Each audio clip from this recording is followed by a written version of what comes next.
He'll tell them about jungles and ship decks and the way tropical rains can soak you to the bone in 5 seconds flat.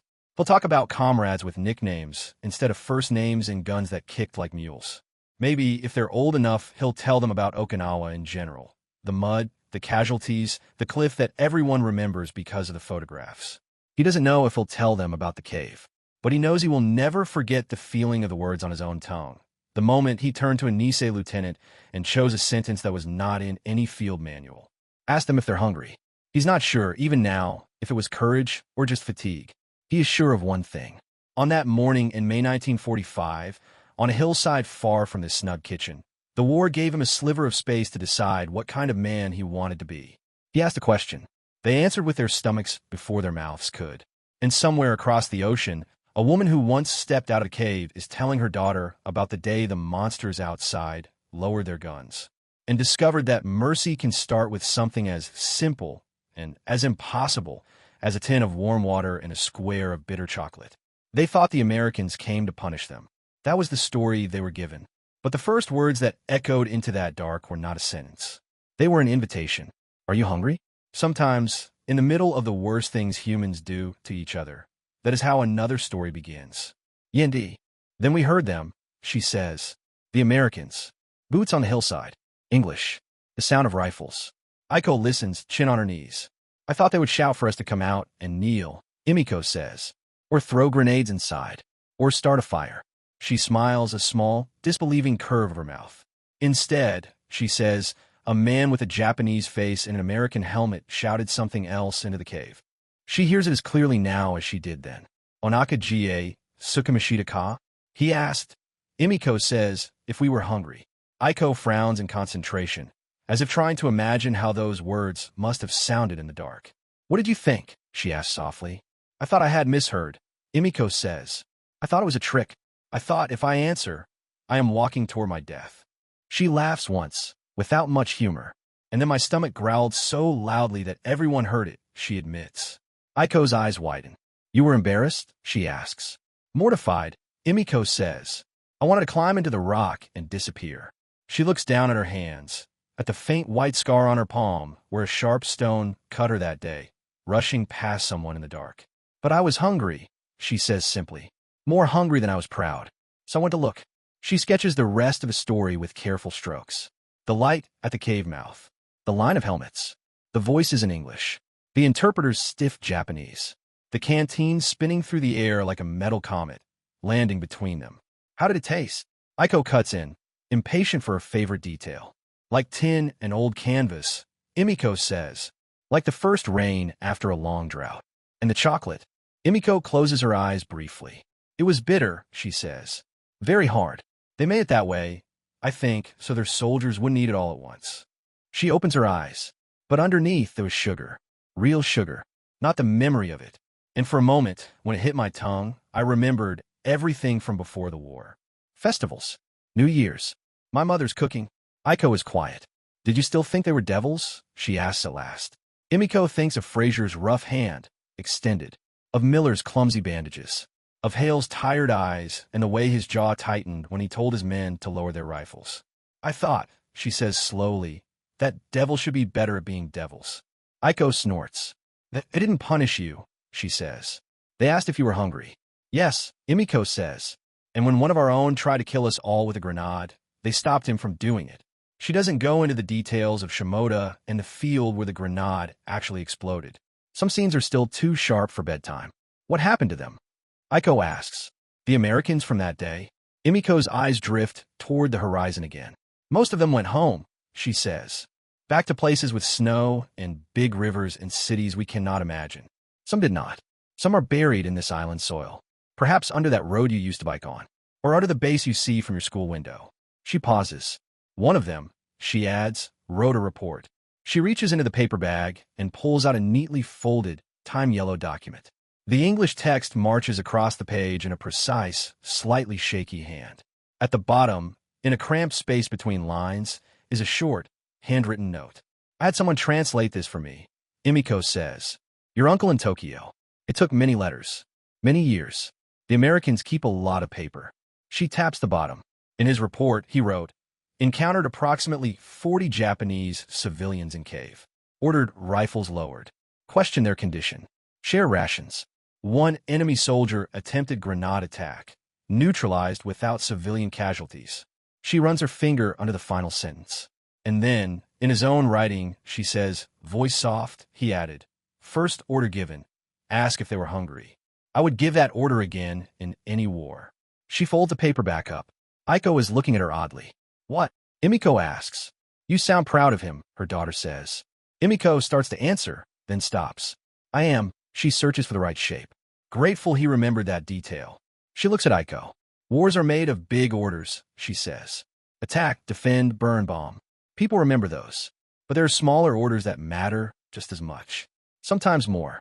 She brushes a stray strand of hair from Aiko's forehead. Today, you play by the sea with American children, she says. You will grow up in a world where their bases and our houses stand on the same streets. That is complicated. I cannot tell you how to feel about it. She smiles faintly. But I can tell you this, she says. When you hear people speak of the war as if it was only monsters and heroes, only evil and good, you can say, my mother met a man who came with a rifle and led with a question. She squeezes her daughter's hand. That question fed me, she says. And because of that, you are here to ask me about it now. Aiko looks down at their joined hands. Then she looks up at the passing figures on the seawall. Japanese shopkeepers, American sailors, mixed families with children who flip effortlessly between languages. What do I do with that? She asks quietly. Emiko thinks of the cave, of the hot bitterness of chocolate and the cool shock of water. You remember it, she says. And when someone tells you a story that makes a whole people into monsters, Americans, Japanese, anyone, you ask a question of your own. What question? Aiko asks. Emiko smiles. Did anyone ever ask if you were hungry? She says. Because if they did, then the story is already more complicated than you were told. 2 years later, upstate New York. The snow outside the window is the kind that muffles sound. It clings to bare branches and power lines, softening edges. A car crawls by, chains rattling. Somewhere down the block, a dog barks once, then thinks better of it and retreats. At a wooden kitchen table, an older man in a flannel shirt and reading glasses sits with a newspaper spread in front of him. The name at the top of the paper says something local and unremarkable. The name on the mail-in subscription label says, John R. Hale. He turns the page, and a small wire story headline catches his eye. Okinawa marks anniversary of battle. It reads, Ceremonies for civilians and soldiers. There's a black and white photo, modern but grainy, of a line of Okinawan women in dark dresses bowing before a stone monument. Incense smoke drifting up. A bleached concrete cliff looms behind them. Hale stares at the picture for a long time. He can almost smell the sea. His coffee has gone cold. Something wrong, John? His wife calls from the doorway. He shakes his head once. No, he says. Just remembering. He doesn't say. Remembering a cave. A hot morning. A question that felt like putting your hand on a live wire. He folds the page to isolate the photo, bringing it closer. He doesn't recognize any faces. He doesn't expect to.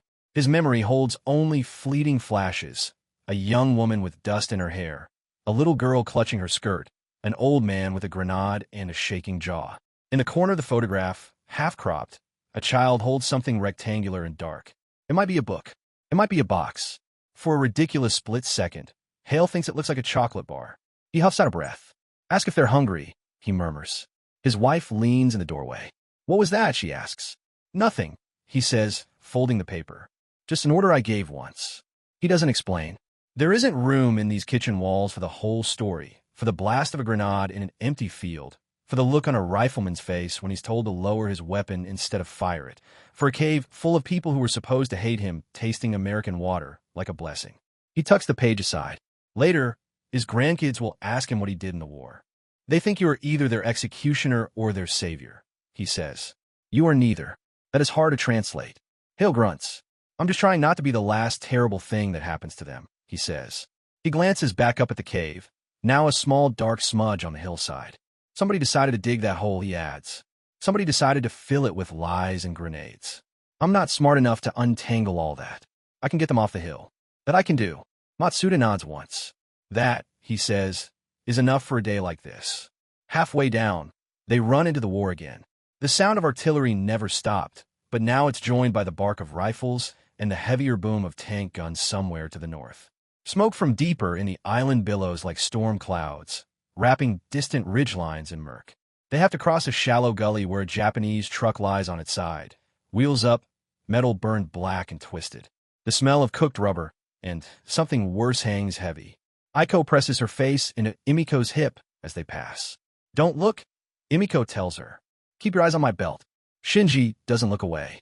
He stares at the wreckage with wide eyes, taking in every melted curve, every bullet hole. He has seen less of the war than Emiko, but enough to know that once, men sat where there is only emptiness now. A GI ahead gently kicks a loose shell casing out of the path so no one trips. War is everywhere and nowhere specific. And through it all, the column keeps moving. After what feels like an hour, but might be less, the landscape begins to change. Shell craters thin out. There are more standing trees. The air smells less of burning and more of damp earth and something faintly green. Up ahead, through a break in the slope, Emiko sees it, the first hint of American rear area. A cluster of tents. A few parked trucks with white stars painted on their flanks. A line of men in unfamiliar helmets. MPs standing near a rough fence perimeter. The sight makes her stomach flutter. This is where the path of the morning leads, to a space defined by foreign hands, foreign rules. "Collection point," Matsuda says softly, as if reading her thoughts. "Temporary camp. From there, it depends." "Depends on what?" Emiko asks. "On how much war is left," he says. Hale calls for a short halt on a flat patch overlooking the site. "Catch your breath," he yells. "Last thing we need is someone face-planting in front of the MPs and having to explain why our non-combatants look like they marched out of a bombing range." He looks at the civilians. "They're going to process you," he tells Matsuda.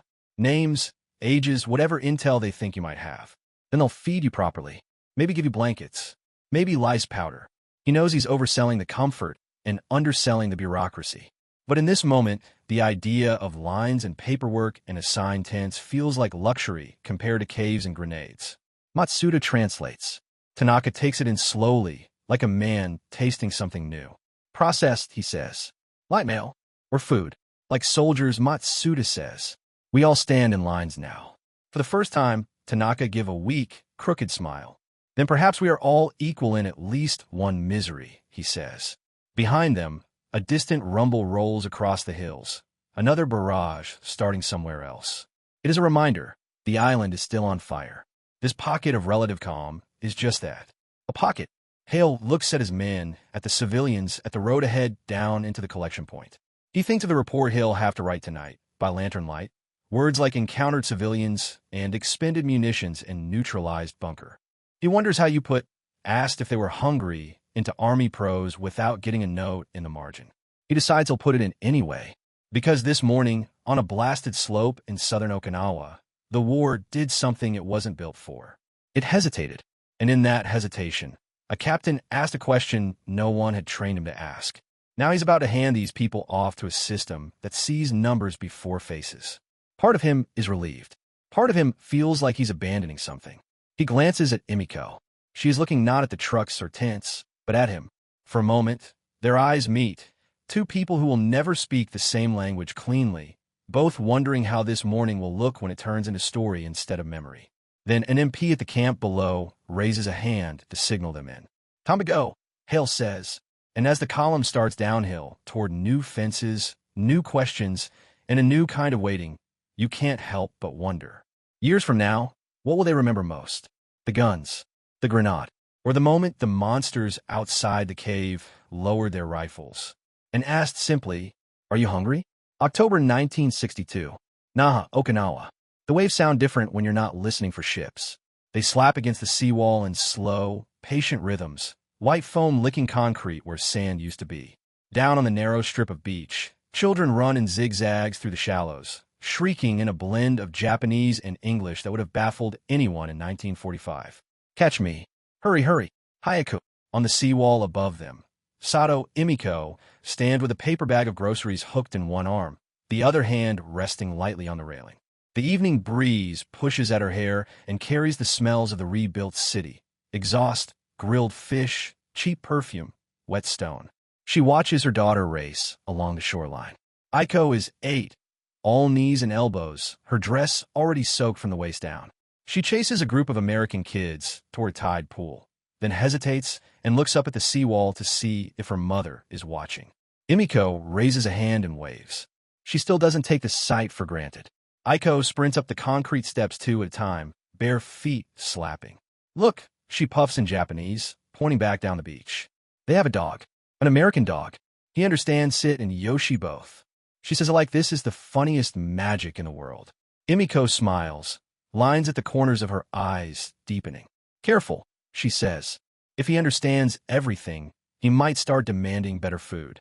Aiko giggles, then sobers. Mom, she says. Tell me again. Emiko arches a brow. Tell you what? The story. Aiko says, dropping onto the seawall beside her. The cave. The day the Americans came. Emiko's hand tightens on the grocery bag. There are a dozen stories she could choose about the war. The air raids, the nights in the textile factory, the march south past burnout villages. There are things she has never told anyone, not even Aiko's father. But this is the one her daughter always asks for. The one with the chocolate, Aiko clarifies, as if there's any confusion. Emiko takes a breath. She looks out over the water, where U.S. Navy gray blends into the horizon with Japanese fishing boats, antennae and masts sketching new shapes above a sea that doesn't care whose flag is on the stern. It was May, she begins quietly. May 1945. The air smelled like smoke and sweat and stone. We had been in the cave for days. Maybe longer. Time was strange. She tells it differently now than she did right after the war. Back then, every detail had teeth. The stink of unwashed bodies. The feel of Aiko's little fingers digging into her back with every artillery burst. The way Tanaka-sensei's hands shook around the grenade.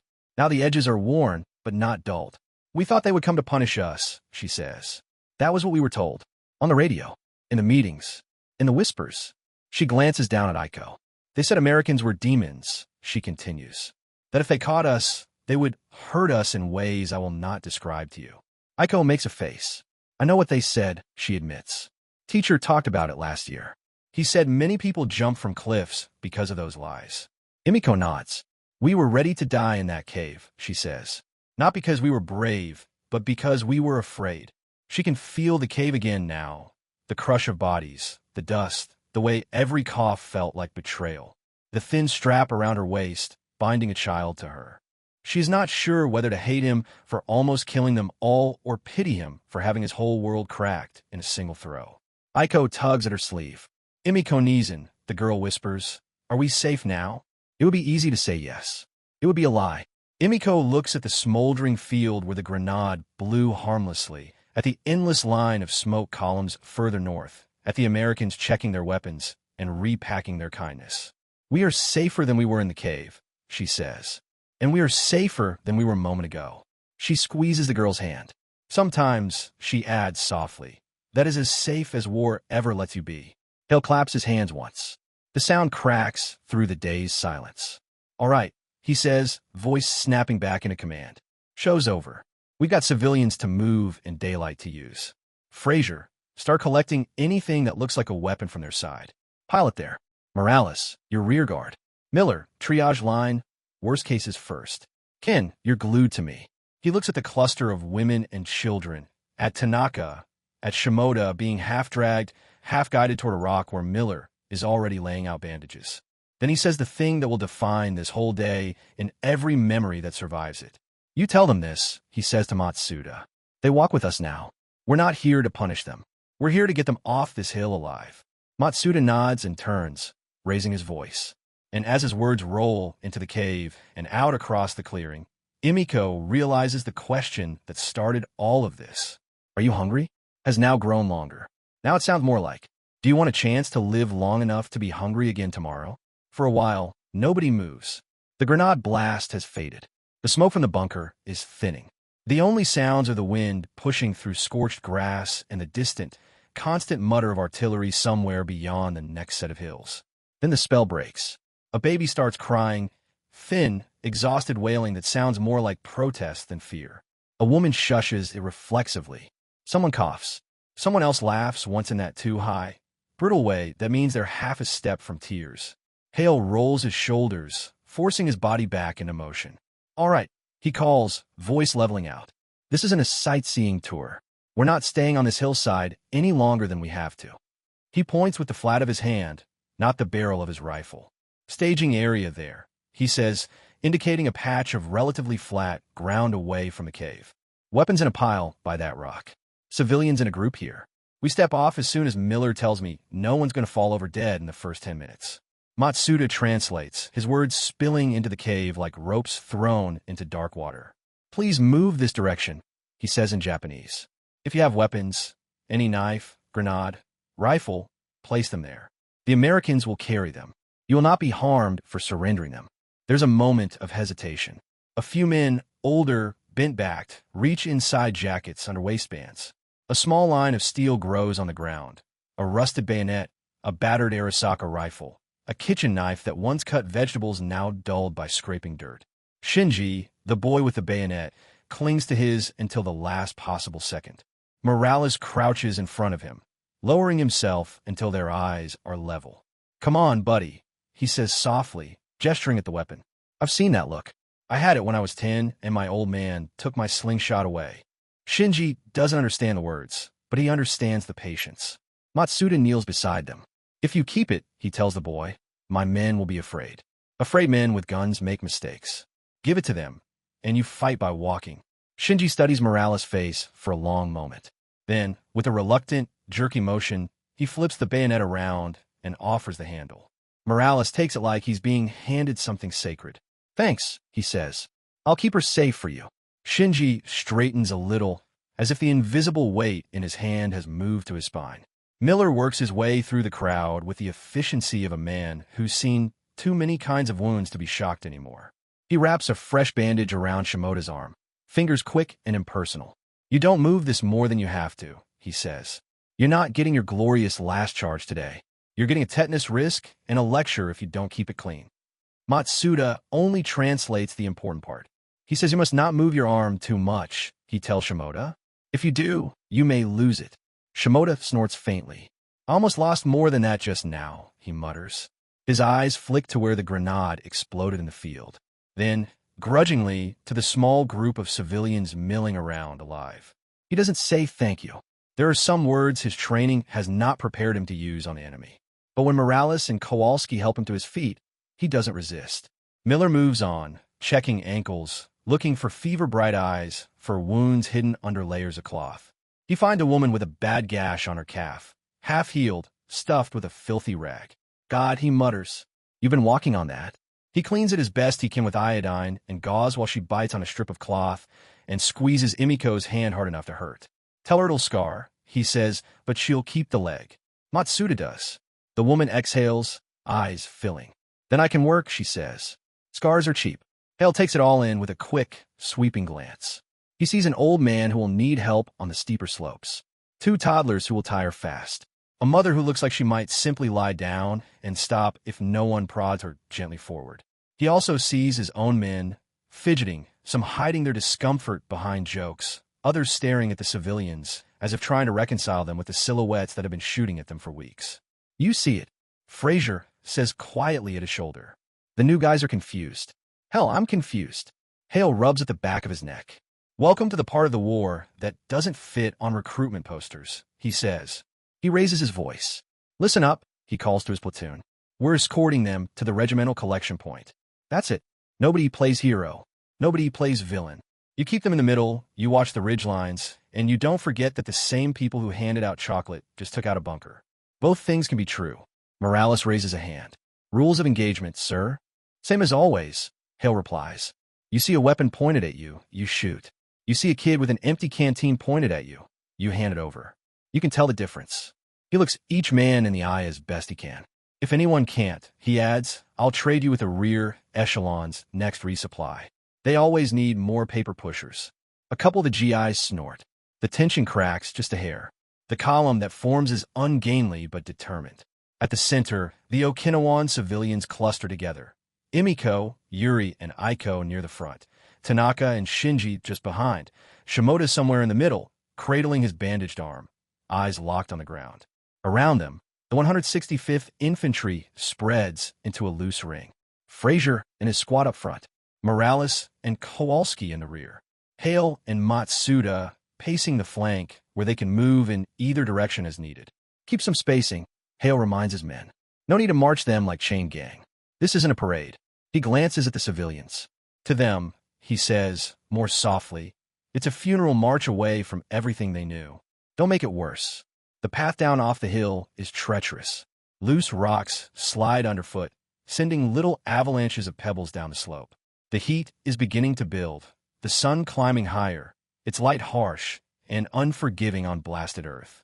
They pass a half-buried cartwheel, a cooking pot bending on itself, a child's sandal lying alone on the path, dust dulling its once bright strap. Aiko points at it, then clamps her mouth shut, as if afraid any sound might make it vanish. Emiko squeezes her hand. Don't look too hard, she murmurs. We will see enough today without picking every scar from the ground. He's looking not at the grenade, but at Shimoda's feet. The man is planted right in the middle of the civilians, half in, half out of the cave. One wrong move, and any blast will rip through women and children before it ever reaches an American uniform. You shoot him now, Hale says quietly, more to himself than anyone else. You might save your squad and still blow the whole point of this. He takes a slow breath. Muzzles down, he says low and lethal. If anyone fires without my say-so, I will personally send you to dig latrines for the rest of this campaign. Is that clear? Morales swallows. Clear, sir. Matsuda steps forward, heart pounding so hard he can feel it in his fingers. Tamar, he calls to Shimoda. Stop, please. No sudden moves. Shimoda's eyes snap to him. You, he spits. You wear their helmet. You speak our words with an enemy tongue. He juts his chin toward Hale. You would have us kneel to him, he growls. You would have us eat from his hand. Matsuda licks dry lips. I would have you alive, he says simply. That is all. Shimoda laughs, a sound too small and cracked to deserve the word. Alive for what? He demands. For their camps? Their humiliation? To be paraded as proof that Japan is weak. He glances back into the cave. Do you not remember what we were told? He calls to the shadows. Better to die than to be captured. Better to die taking them with you. Tanaka meets his gaze. Something in the old teacher's face has changed. Yes, he says. That is what we were told. And then we were given water. He points at Aiko, half hidden behind Emiko's skirt, eyes wide. We were told they would do unspeakable things to our children, he says softly. Instead, they fed them. His hand trembles. Maybe we were told many things that were not true. It's not shouted. It doesn't need to be. Emiko feels the weight of the words settle in the air. Hale doesn't follow the Japanese exactly, but he hears the tone, sees the shift. This isn't just a standoff with a grenade. It's two realities colliding. Tanaka's new, fragile one, built on canteens and chocolate, and Shimoda's rigid, old one, poured in concrete by propaganda and fear. If one breaks the other, it will be with shrapnel. Hale steps forward. Just one step. Enough that every GI in the ring wants to grab his collar and yank him back. Captain Fraser hisses. Easy, Hale murmurs. He throws. You have my permission to turn him into a memory. Until then, nobody twitches. He lifts his hands a little, palms out. He could shout orders. He could threaten. He could talk about Geneva or surrender protocols or the odds stacked against Shimoda's side. Instead, he aims for something simpler. He speaks in English, trusting Matsuda to drag the meaning across the language divide. If you pull that pin, Hale says, voice even, you'll kill your own people before you kill us. Matsuda translates, keeping his eyes on Shimoda. You stand in middle of your own women and children, he says. If you throw that grenade here, they will die first. Shimoda's jaw clenches. They will die anyway, he snarls. Better by my hand than theirs. He jerks his chin at Hale's line. The Americans will not spare them. Tanaka takes a step forward he probably wouldn't have dared an hour ago. Look at them, he says. They have already spared us. Shimoda's gaze flicks over the scene again. American soldiers with rifles, yes. But also American hands passing canteens, adjusting bandages, guiding children gently away from dangerous patches of rubble. A corpseman kneeling beside an old woman, taping her swollen ankle. A sergeant who could be aiming down his sights, instead breaking off another sliver of chocolate for a boy who looks a lot like Shinji back in Shimoda's own village. It doesn't fit. It can't fit. Shimoda's whole body is shaking now. I was told, he says, not sure who he's addressing anymore, that if I died killing them, my family would be honored. That the emperor would know my name. He looks down at the grenade. He has rehearsed the motion in his head 100 times. Whole pin, shout Tenno Hikabon Zai, rush forward white-hot glory for a second before. Shimoda-kun, Tanaka says quietly. Do their ghosts honor you if their bodies never had a chance to choose? The soldier blinks. What? You die by their guns in battle. Tanaka says, voice hoarse but firm. Maybe that has meaning. You die killing your own people who have just tasted water for the first time in days. He shakes his head. What does that mean? Matsuda feels his throat close up as he passes the words along. Hale watches Shimoda's fingers. They flex once, twice. Then Shimoda lifts his eyes and locks onto Hale. There is no love there, no trust, but there is something new, a thin, terrible awareness of the crossroads he's standing on. In this instant, Shimoda hates Hale more than he has hated anyone in his life. Not because the American is a devil, but because he has forced Shimoda to see a third option where there was only ever two, die glorious or alive dishonored. Now there's a third, live, and take responsibility for the people behind him. He takes a breath that sounds like a tear's coming out. Without warning, he yanks his hand from his jacket.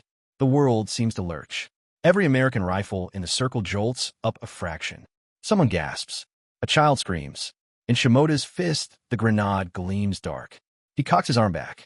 Hale's mouth opens, and Shimoda hurls the grenade. Not at the Americans. Not at his own feet. Not at the civilians. He throws it over all their heads, into the empty terraced field beyond the clearing. Down! Hale roars.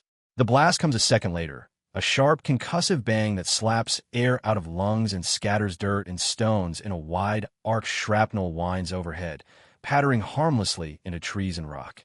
For a moment, all anyone can hear is ringing. Dust drifts down in a fine curtain. Slowly, people lift their heads. No one is bleeding. No one is in pieces. Shimoda stands in the same spot, chest heaving, arms still extended like he can't quite believe he let go. His shoulders sag. The thing he grabbed instead of death feels unfamiliar. Surrender. His knees give out and he drops, first to a crouch, then lower, until he is kneeling in the dirt with his forehead pressed against the ground. I don't know how, he whispers in Japanese. No one ever taught me how to surrender. Matsuda's throat tightens. He doesn't translate those words. He doesn't have to. The image says enough.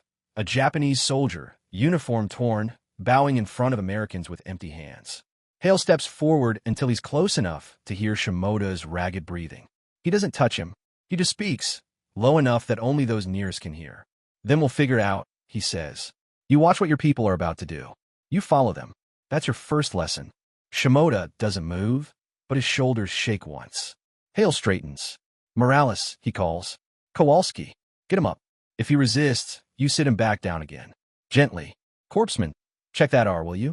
If he's riding with us, I don't want him bleeding out on the way. Miller nods, already reaching for fresh gauze. Emiko watches as the Americans lift Shimoda under the armpits. He doesn't struggle. He looks emptied out. Hale doesn't want them to see. He wants them disoriented. Blind. Two around the left, he points. Use that washout. Get close enough to toss a present in their lap. Two GIs scramble, hugging the ground, moving along a shallow erosion gully that snakes toward the bunker's flank. One carries a satchel charge, the other a rifle, eyes scanning for wires and trip hazards. From the cave clearing, the women see none of this detail. What they see are Americans running toward more danger. Aiko's hand tightens in Emiko's. Are they fighting our soldiers? She asks, voice small. Yes, Emiko says. And their bullets do not ask who is hungry and who is not. The truth of that lands in her own chest as she says it. Mercy is a thin blanket in a storm. Back near the cave, Fraser and Miller stand in an awkward triangle with Matsuda, trying to look calm, while their muscles remember every drill about taking cover when the word bunker enters the conversation. Fraser glances at the nearest group of civilians, Yuri, Tanaka, two older women, a cluster of kids. He forces a lopsided grin. Okay, folks, he says in English, nobody panic. We drill for this. You sit. He gestures vaguely with his rifle. We do the stupid part. Matsuda can't make that speech sound pretty in Japanese, so he opts for simple. Ano bunka ga mata kite iru, he says, pointing. That bunker may still be alive. My men will deal with it. You stay low. Do not run. If you run, someone may think you are an attack. Tanaka nods stiffly. You are protecting us from your own war, he says, like he's tasting the oddness of it. Yes, Matsuda replies. For today, he is standing in the same space as the women now, between the cave and the line of Americans, equally exposed to any stray rounds that might scythe through the clearing. Somewhere in the back of his mind, the irony registers. His parents are in an internment camp in Idaho because the U.S. Army doesn't fully trust people who look like him. He is here, translating mercy. War does not care about clean lines. On the flank, the smoke around the bunker has thickened into a chalky wall. The gun slit is a dark smudge within it. The flanking team reaches the angle Hale wants, a little depression in the slope, close enough that they can smell the cordite and hear someone coughing inside. The man with the satchel charge meets Hale's eye across the distance. Hale nods once. The charge arcs low and lands against the logs with a muffled thud.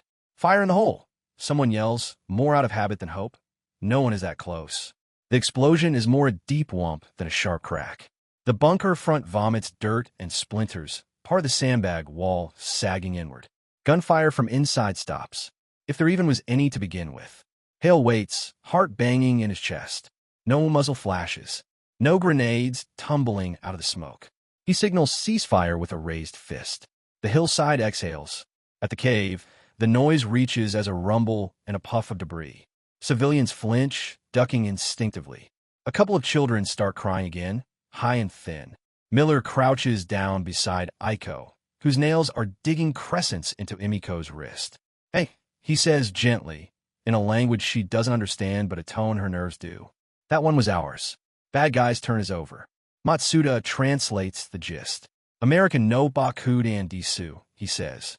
Our explosion. The gun that could shoot here is gone. Tanaka's shoulders sag a centimeter.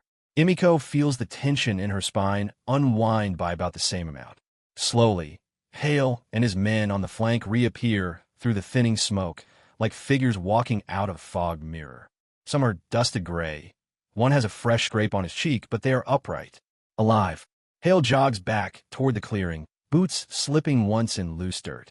He slows as he approaches the circle of civilians, unclips his helmet to wipe sweat from his brow, then puts it back on like a man resuming a role. Ken, he says, catching his breath, tell them this. No more shooting from that side. Not today. Matsuda relays. Bunkers over there are quiet now, he says in Japanese. My captain says you are safer here than you were in the cave. A thin woman with a bandaged hand lifts her chin. Is anywhere safe on this island? She asks, tired more than bitter. Matsuda looks at Hale. Hale doesn't bother to lie. For now, he says. For the next few hours, at least. And that's more than you had when we walked up to this hole. He points at the cave. You stay in there, he adds, softer. You die thirsty and scared, or in a cave-in, when somebody who does not speak Japanese decides to clear it with TNT. You walk with us, you've got a shot at something else. Matsuda translates as faithfully as he can, including the rough edges. Emiko listens, heart hammering. A shot at something else. Not a promise. Not a guarantee. Just a different gamble. She realizes suddenly that the question they heard first, are you hungry, has become something bigger. Is now, also, do you want to live? Behind her, Aiko leans in close. Emiko knees in. The girl whispers, are we going with them? Emiko looks at Hale. He is not smiling. He is not, like the propaganda images, looming gleeful over his new prisoners. He just looks weary and stubbornly gentle, in a way a man is when he knows the next decision will sit on his shoulders forever. Yes, Emiko says softly. I think we are. And as Hale turns to bark new orders, about forming up, about collecting any remaining weapons, about getting these civilians back through the shattered lines, there's still one more person in that cave who hasn't stepped into the light yet. One man who heard the word surrender, felt the weight of the grenade in his jacket, and cannot imagine walking out alive. When he finally appears at the mouth of the cave, bandaged arm and uniform in tatters, Hale will see a familiar shape in his hand. Round, heavy, pinned still in place. The war, it seems, is not quite done arguing with mercy. He appears in the cave mouth like a bad memory. For minutes now, the people coming out have all looked roughly the same. Civilians in work clothes, students in patched uniforms, old men with farmers' hands. The war has dressed them in dust instead of rank. This one is different. The shape that fills the entrance is blockier, the posture tighter. A torn, sweat-darkened Japanese army tunic, buttons missing, belt hanging loose. One arm bound up in a stiff, blood-stained sling. A faded cap jammed low over his brow. And under the flap of his jacket, In his good hand, Hale sees it. Round, metal, familiar. Even at this distance, American eyes trained by too many patrols recognize the outline of a Type 97 grenade. Every tendon in the clearing goes taut. Jesus, Fraser breathes. He's got a pineapple. Hold, Hale snaps. The word comes out sharper than he intends. It has to. He can feel his own men's fingers tightening on triggers. The Japanese soldier, Shimoda, though they don't know his name yet, stands on the threshold, chest heaving, eyes darting from the ring of foreign helmets to the cluster of his own people gathered in the open. His gaze snags on the chocolate in a child's hand, the white bandage on an old woman's ankle, the American canteen being shared down the line. Confusion flickers across his face. Then something uglier. You came out, he rasps in Japanese, voice raw. You let them see you. Tanaka-sensei shifts, trying to straighten his spine. They are not what we were told, the teacher says quietly. They did not burn us. They did not touch us. They asked if we were hungry. Shimoda's lip curls. They told us what they are, he snaps. On the radio, in the briefings. They are animals. They do not show mercy. They use mercy as bait.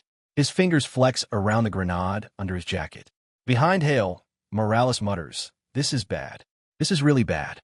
Hale doesn't answer. For a few heartbeats, everything in her life narrows down to the taste on her tongue and the way her body responds like a garden suddenly getting rain. Memories crowd in behind it. Her mother laughing over a pot of sweet bean paste. Her brother sneaking her an extra candy on New Year's and swearing her secrecy. Cheap chocolates in a shop window in Naha, long gone now. Her throat tightens without warning. When she opens her eyes again, her vision is blurry.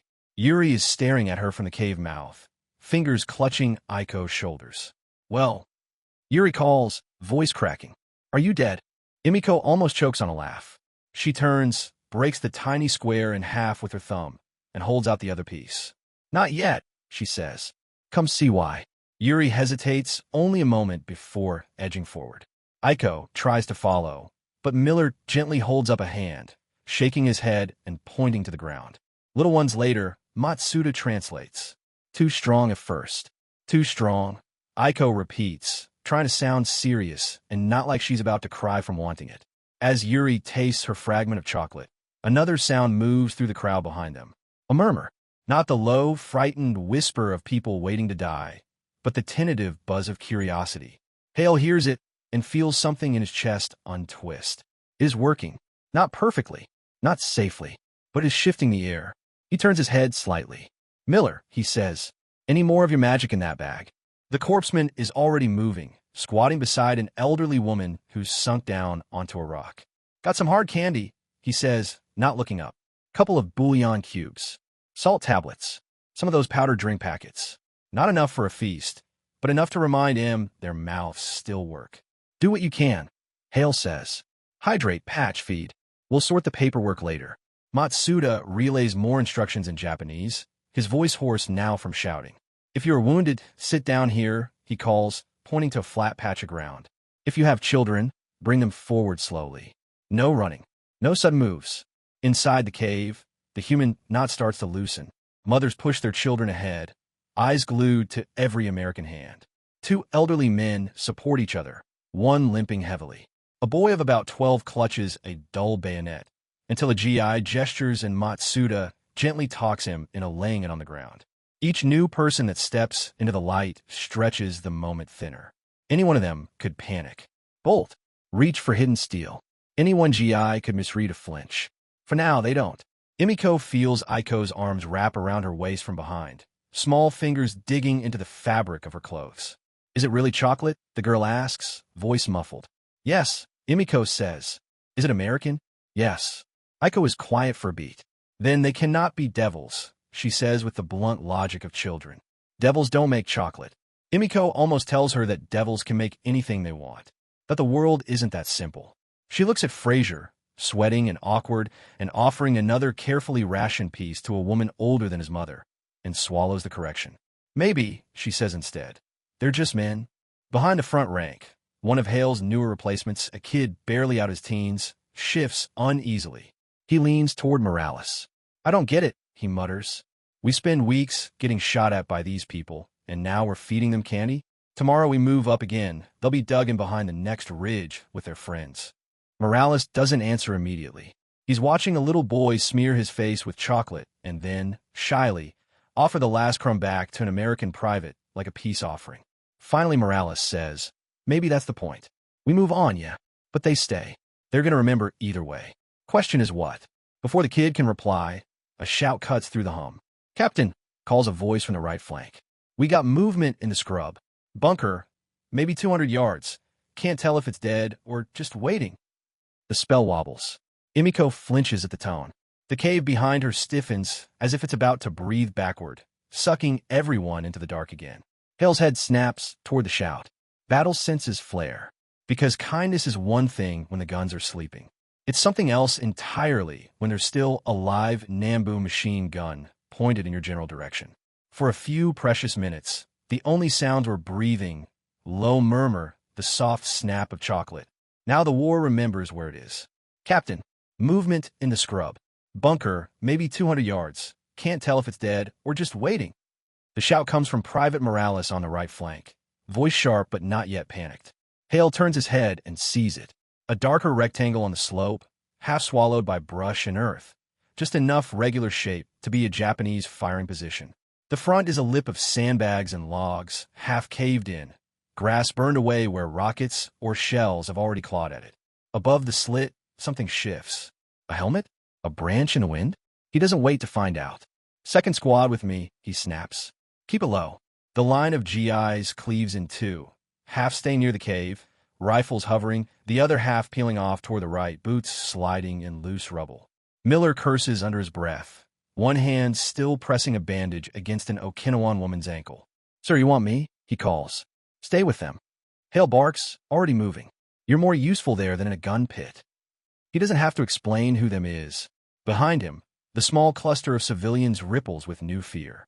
Heads turn, eyes follow the Americans sprinting toward the bunker. The cave mouth suddenly looks inviting again, dark, narrow, defensible. Emiko feels the pull in her bones. Go back. Get small. Hide in the stone. Let the war pass above you like thunder. But then she looks at the canteen in Tanaka's hand, the smear of chocolate at the corner of Aiko's mouth, the torn American bandage around a neighbor's foot. If they retreat now, they're not just hiding from shells. They're running from the first proof that the broadcasts might have been lying. She plants her feet. You stay, she says to Yuri and the women around her. If we run, it will look like we are a threat. Like we're trying to hide something. Yuri swallows. Like what? She asks. Emiko glances at Aiko, then answers. Like a reason to shoot, she says. On the right flank, Hale slides in behind a house-sized coral boulder, gravel skittering, Morales pressed into the dirt beside him. Show me, Hale pants. Morales points with 2 fingers, never exposing the whole barrel of his rifle. Right there, sir. Just left of the burned tree stump. Hale peeks. Through the haze of smoke and heat, he sees it now, a Type 96 light machine gun peeking from the dark slot. The barrel is still. For now, he can't tell if the gunner's dead, wounded, or waiting for the best shot. If that bunker opens up, the traverse line would rake the entire clearing. The cave mouth, the women, his own men with hands full of chocolate instead of grenades. He feels his jaw lock. Smoke on that slit, he orders. Short and sweet. No hero throws. Morales yanks a smoke grenade from his belt, pops the pin, and lobs it with just enough arc to land short of the bunker. The canister hisses and erupts into a blossoming cloud of white, swallowing the lip of the position. Suppressive. Hale snaps. Rifles bark. A bar chews out short bursts, rounds cracking through logs and sandbags, making the air around the bunker too hot to think in.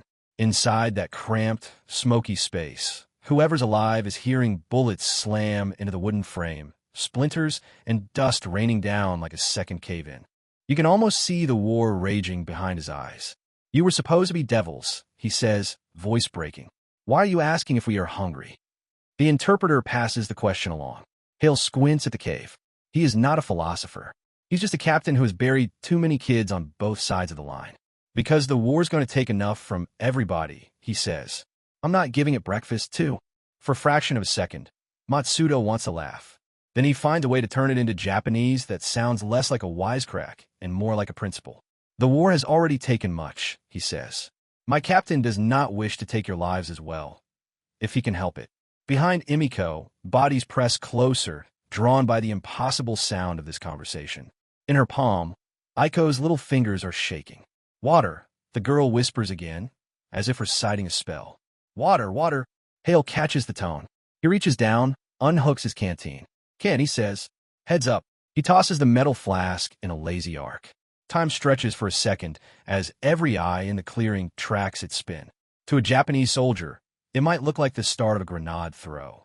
To a civilian who has only seen objects fly one way from foreign hands, it looks like a test.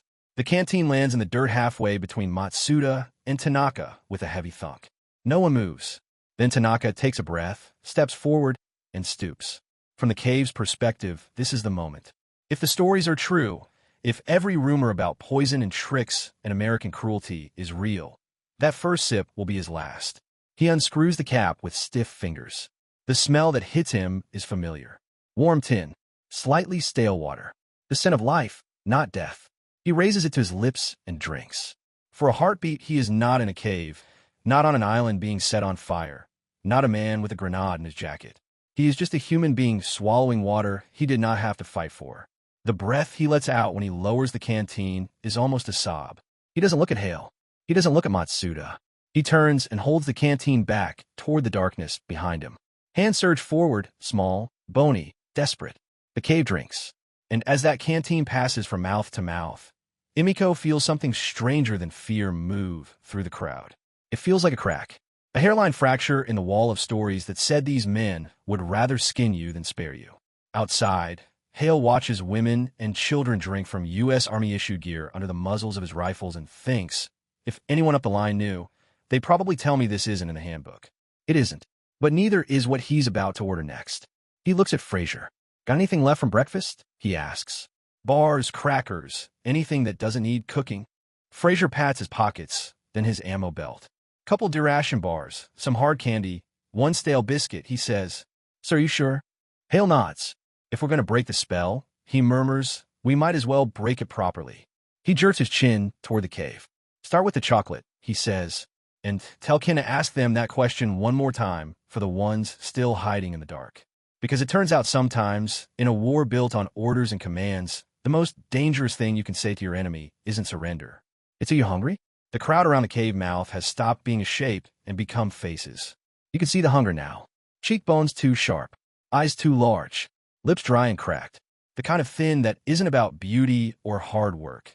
It's about nights spent listening to your own stomach complain louder than the artillery. Fraser digs into his web gear like a man looking for courage at the bottom of his pockets. Let's see, he mutters. 1, 2. Hell, I should have saved more of these. He comes up with a fat, dark rectangle wrapped in waxy paper. A D-ration bar. U.S. Army chocolate. Designed by a committee to be barely edible so soldiers wouldn't eat it too quickly. Right now, it looks like treasure. Matsuda watches the sergeant tear open the wrapper. The smell of bitter cocoa cutting through the stink of powder and sweat. You sure this is a good idea, Captain? Fraser asks, still under his breath. You know what happens if they gorge on this stuff? They'll puke their guts out. Then tell them not to, Hale replies. His gaze never leaves the cave. Hand out slow. Make sure they understand it's, what's the word? Rich. Painfully American works, mutters Corpsman Miller from the edge of the line. Hale almost smiles. Just do it, Sergeant. Fraser steps a little closer to the cave, the chocolate bar in his open palm. He feels a dozen rifle sights in his back. Not from the enemy, but from his own men, tracking every move in case this sudden softness snaps. Matsuda clears his throat, projecting his voice again. Chocorito disu, he calls. Chocolate. It is very strong. You must eat only a little at a time. The word ripples through the cave like a breeze through leaves. Chocolate. Most of the women haven't tasted it since before the war. For some of the children, it's just a story, like dragons or peace. Emiko feels something twist in her chest. Her tongue remembers festival sweets and New Year's treats, sticky and bright. Her body remembers sugar like an ache. She does not move. Not until Yuri nudges her hard. You spoke for us, Yuri whispers. You looked at them. You should be first. It might be poison, Emiko murmurs, even as the scent of cocoa taunts her. If it is, Yuri says, voice dry and shaky, better you find out than me. It is an attempt at a joke. It doesn't land, but it still pushes Emiko's feet forward. She unties the strap from around her waist, gently peeling Aiko's fingers off her belt. Stay here, she tells a girl. Hold on to Yuri. Aiko's eyes are huge. Where are you going? To see if the devils know how to make candy, Emiko says. The line of women behind her lets out a tiny, strangled sound that might be collective laughter. Or just nerves. She steps out of the cave's shadow fully, blinking in the raw light. From the American side, she is suddenly very, very real. Sir, Morales mutters, you sure about letting her come that close? Rifles down. Hale says again, softer, but with steel in it. She hasn't got anything in her hands but bones. Fraser holds his ground. The distance between them is small. 3 paces, maybe 4. Close enough for Emiko to see the sweat at his hairline, the dirt under his fingernails, the fraying at the edge of his sleeve. Close enough for Fraser to see the tremor in her fingers. He lifts the bar a little higher. Here you go, ma'am, he says, because that's what his mother raised him to say, even if she can't understand a word. Emiko looks at the dark, ridged surface. In her mind, propaganda posters and civil defense lectures scream at her. They will trick you. They will use your hunger to make you weak. They will. Her stomach interrupts with a growl so loud that even Fraser hears it. He blinks. Well, he murmurs, that answers that. Very slowly, like someone reaching into a snake pit, Emiko extends her hand. Her fingers brush Fraser's palm as she takes the piece he's broken off, a modest square, no bigger than a postage stamp. His skin is rough and warm. For a wild second, she realizes that if she wanted to, she could grip his wrist and drag him forward. The thought is ridiculous. She brings the chocolate to her mouth. The first bite is a shock. It's not the sweetness. There isn't much. The D-bar is dense, gritty, more like compressed bitterness than dessert. It locks her jaw for a second, forcing her to work to break it down. Then, underneath, the sugar hits. Her eyes close. The noise of the battlefield, distant gunfire, the rumble of tanks, the murmur of English fades. Onakagie Sukamashita ka, he calls. Are you hungry? The cave, which has been full of whispering and breathing and fear, suddenly goes utterly silent. And in that silence, with American rifles pointed at the dark and a grenade shaking in Tanaka-sensei's hands, Emiko feels her stomach answer louder than any propaganda ever has. Section 2. The silence after the question. For a heartbeat, the question just hangs there in the dust. Onakagie Sukamashita ka? Are you hungry? It sounds wrong in this place. The cave has room for words like devil, bayonet, suicide. Words like honor and shame. Not hungry. Someone near the back gives a short, hysterical laugh that sounds like a cough. Tanaka-sensei's grip on the grenade tightens until his knuckles shine white in the dim. Do not listen, he rasps. It is a trick. They make you think of food so you forget your duty. Duty. Emiko stares at the thin slice of daylight where the interpreter's voice came from, and for the first time the word feels like a stone in her mouth. Her stomach twists again, a cramp so sharp she has to clamp her teeth together to keep from groaning. Behind her, little Aiko is less disciplined. Hungry, the girl whispers.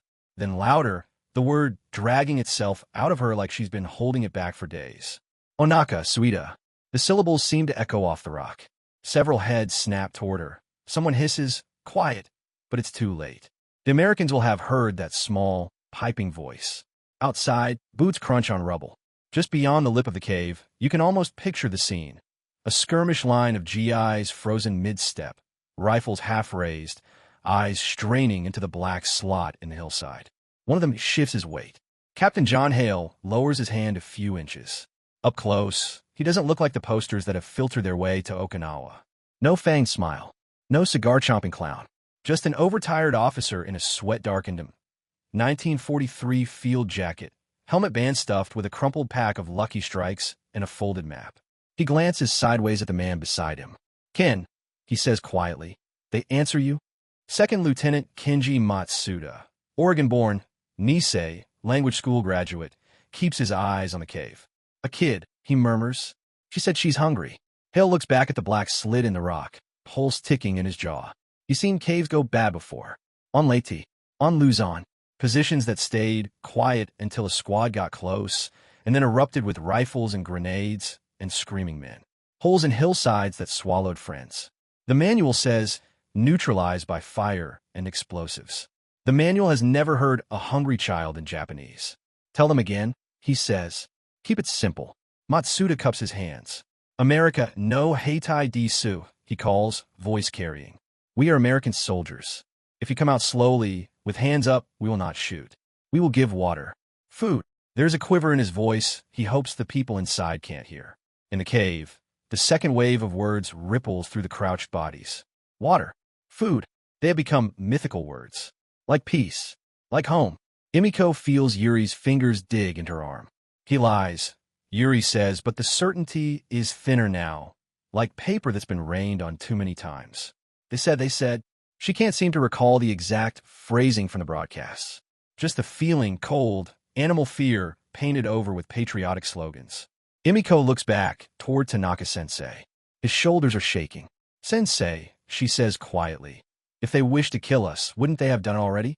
A shell, a flamethrower, we would be gone. Why do this? Why talk? Tanaka blinks behind the ghost of his missing glasses. Because he cannot imagine an enemy that speaks before it kills. Because every lesson, every drill, every newsreel has told him that Americans are not men but monsters. Monsters do not offer you water. We were told, he starts. We were told many things. Emiko cuts in, more sharply than she intended. The cave goes very still. It is a dangerous thing, interrupting the man holding the grenade. She swallows. My brother believed them, she says, voice lower. He went to the army, believing the emperor would guard him. Where is he now? Where are any of them? No one answers. The silence is heavy. It has names written in it. Emiko's fingers loosen slightly on Aiko's strap. I will look, she says suddenly. Yuri jerks. Emiko, no. If it is a trick, I will know, Emiko says. Her voice is steady, surprising even herself. If it is not, she looks at the packed, desperate faces in the gloom. Someone has to choose. Tanaka opens his mouth, probably to forbid it, but the grenade in his hands is heavy and his arms are tired, and there's a flicker of something in his eyes that might be relief at the idea that this choice doesn't have to be his. He closes his mouth. Not alone, he manages. I'm still a man of Japan. I will see with you. He tucks the grenade inside his jacket, fingers lingering a moment on the cold metal, then pushes his way toward the entrance. Emiko and Yuri follow, dragging Aiko on the strap like a tiny anchor. The air changes as they reach the mouth of the cave. Cooler, faintly sweet with the smell of crushed grass under the overlay of cordite and burned wood. Brighter, even in the washed-out gray of dawn. After so long in the dim, the light feels violent. Emiko squints, one hand up to shield her eyes. The world resolves by degrees. Charred roots, broken stone, a scrap of someone's roof tile half buried in a crater. And beyond, the line of men she has been both fearing and dreaming about for weeks. Americans. They're less uniform than she imagined. Some stand a little crooked, boots planted in attitudes that would get you shouted at on a parade ground. Helmets sit at different angles.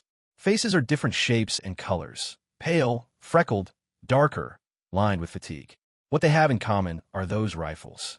Dozens of M1 Garands, slung low or held in that ready but not quite aimed posture that says it wouldn't take much for every barrel to rise.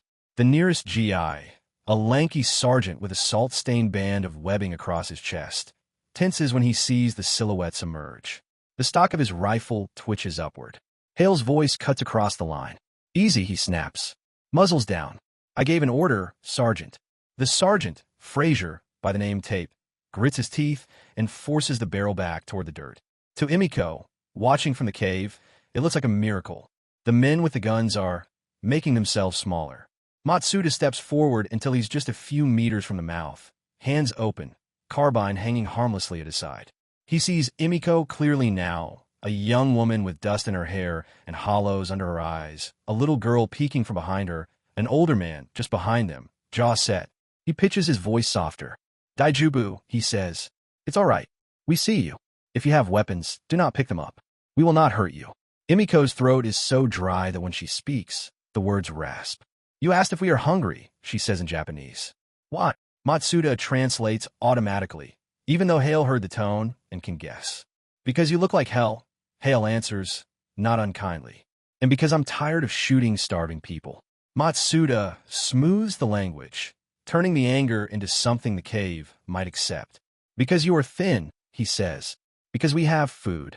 And because my captain does not want to kill anyone who doesn't have to die today. Tanaka stares at him. His worldview is wobbling on its axis. You are Americans, he says, as if testing the reality. Yes, Matsuda says. American no Heitai. U.S. Army. 165th Infantry. Tanaka's hand moves instinctively toward his jacket. Half a dozen rifles tense. Hale sees the motion. So does Fraser. But instead of drawing a grenade, Tanaka pulls his hand away from his chest, empty, fingers splayed. May 22nd, 1945. 5:49 a.m. Southern Okinawa, near Shuri. The cave is breathing. Not with lungs, but with people, dozens of them pressed so tightly together that every inhale, every shaky exhale, becomes part of one long, nervous sigh echoing off wet limestone. If you were standing just inside the entrance, you'd see almost nothing at first. A crooked wedge of daylight. Beyond that, layers of shadow, bundles that might be bags, shapes that might be rocks, eyes that shine when artillery flashes outside. In the darkness, Sato Emiko keeps her hand wrapped around a thin cloth strap tied around her waist. On the other end of that strap is a little girl, her neighbor's daughter, Aiko, tied to her like luggage in the crush. She can't see the child, not really, but she can feel the slight tug every time the girl shifts, the heat of her breath against her back. Emiko-san, a voice whispers close to her ear. Can you see them? It's Yuri from the concrete works. 20 years old. Dust ground permanently into the lines of her hands. Her fingers are clamped so tightly on Emiko's sleeve that the fabric has twisted. Not yet, Emiko murmurs. She lies. Of course she's seen them. Out beyond the mouth of the cave, the hillside is a wreckage of blackened tree stumps and dirty gray craters. Shuri's ancient stone walls, once a distant line on the horizon, are now just jagged teeth under a low ceiling of smoke. In that wreckage, the Americans move like they own the ground. Helmet silhouettes, long rifles, squads spreading out in that loose, easy way Emiko has only ever seen in Imperial training films of Japanese soldiers. Except these men move in a foreign rhythm, big boots sliding in the mud, web belts rattling with metal canteens and grenades. From where she's crouched, she can make out maybe a dozen of them, fanned across the slope. More shapes linger further back, half hidden by smoke. As she watches, one of the helmets turns. For a single heartbeat, she and the distant American share a line of sight. He's too far away to see her eyes in the dark. She sees enough of his face to register stubble, dirt, and something that doesn't fit the picture she's been carrying in her head. He looks tired, not like a demon, not like the posters. Her chest tightens. Just behind her, someone mutters, America, Jean. Americans. The word slides through the cave like a ghost. Further back, near a low fold in the stone, Tanaka-sensei shifts his weight. In a classroom, he carried chalk and textbooks. Here, he cradles a single Type 97 grenade in both hands, as if afraid it might float away if he loosens his grip. Quiet, he hisses. They will hear you. They always hear. He's in his 50s, spectacles gone, hair matted with cave dust. The grenade looks absurdly heavy in his thin fingers. Emiko feels Aiko twitch against her back. Oh, Kaisen, the little girl whimpers, then corrects herself. Emiko is not her mother. Emiko Nizen. I'm hungry.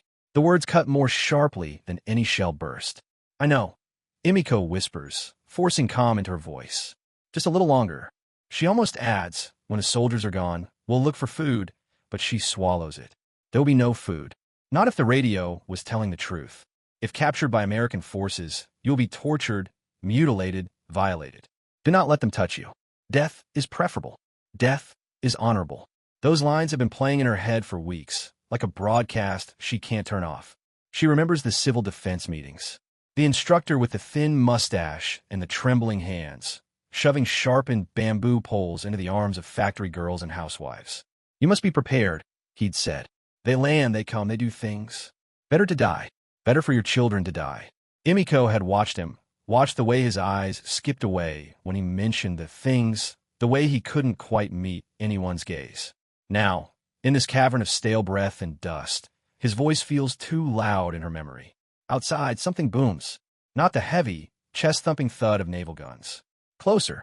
A mortar, maybe, or a 75 millimeters from Sherman further up the line. The sound slams into the hillside, rattling stone. Dust sifts from the cave ceiling. Women cough, cover their mouths with sleeves. Someone's rosary beads click together over and over in a trembling rhythm. Emiko's throat feels coated in ash. Sensei, Yuri whispers toward the back. What do we do if they come here? Tanaka's silhouette shifts. We do what we were told, he says softly. We cannot let them. His voice cracks. He can't say the words. He doesn't need to. The grenade in his hands says enough.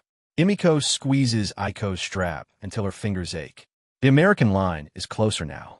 From the entrance, she can hear them more clearly. The low murmur of English, the creak of leather gear, the occasional clink of a canteen knocking against metal. One of them coughs, just a man's cough, rough and human. It doesn't sound like a monster. That makes it worse. You can hate a monster. It's harder to hate a man who coughs like your uncle. Yuri's breath tickles her ear again. Do you think they will burn us? She asks, barely audible. Like the houses? Or will they? Her voice trails off into the hole where every rumor lives. Emiko shakes her head, but she doesn't have an answer. Her stomach cramps in a slow, twisting knot. It's been how long since they fled the village? Since the last handful of rice? Days? Time has become a smear of shell bursts and nights that never quite go dark because the sky is always glowing somewhere. She remembers the last thing she ate. A hard lump of rice pressed in her palm by an old woman who whispered, "You're young. You need it more." She'd broken in half and given some back. Now, the ache in her belly feels like it's going to fold her in two. Every instinct in her body is screaming the same thing Aiko said aloud. "I'm hungry." But she bites her tongue. She doesn't say it. Hungry is dangerous. Hungry might make you do something stupid. Hungry might make you trust the wrong hands. From just outside the cave mouth, a new sound cuts through the murmur. A voice. Japanese, but wrong. The vowels rounded, the consonants a fraction off. "Neon no Josie Idisu ka," it calls. "Are you Japanese women?" Heads snap up in the dark. The interpreter, the traitor. Tanaka stiffens, fingers tightening around the grenade. "Don't answer," he hisses. "He's one of theirs. They use our language to trick us." Someone sobs quietly. Another child hiccups a cry and is shushed. Emiko stares at the sliver of daylight. The voice outside continues, a little louder now. "We see you," it calls. "We know you are civilians. Come out slowly, hand where we can see them. We will not shoot." She imagines the Americans behind him, rifles up, fingers white on triggers, eyes cold. "We will not shoot." Every flyer, every broadcast, every whispered warning says that's a lie. But if they wanted you dead, a small, treacherous part of her thinks, why haven't they already put a shell into this hole and called it done? Behind her, Aiko tugs at the strap. "Emiko Nizan," the girl whispers. "Are the Americans here?" Emiko swallows. "Yes," she says. "They're here." And then, from outside, another voice speaks, quieter, closer, the kind of tone you'd use with someone on a ledge. "Tell them one thing," it says in English. There's a pause. The interpreter draws breath. The next words he shouts into the cave are nothing like what Emiko expects. They are not an order, not a threat, just a question that makes her whole body go still.